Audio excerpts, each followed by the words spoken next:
てもええのも。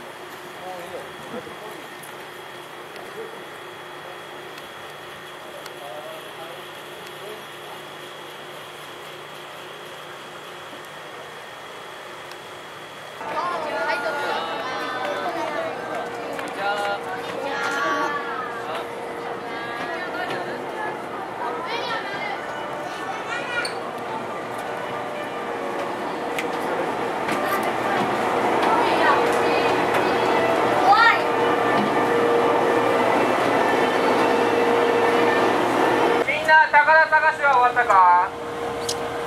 終わってないやつ。まあ半分ぐらいだな。終わってないやつどうしても分かんなかったら、こ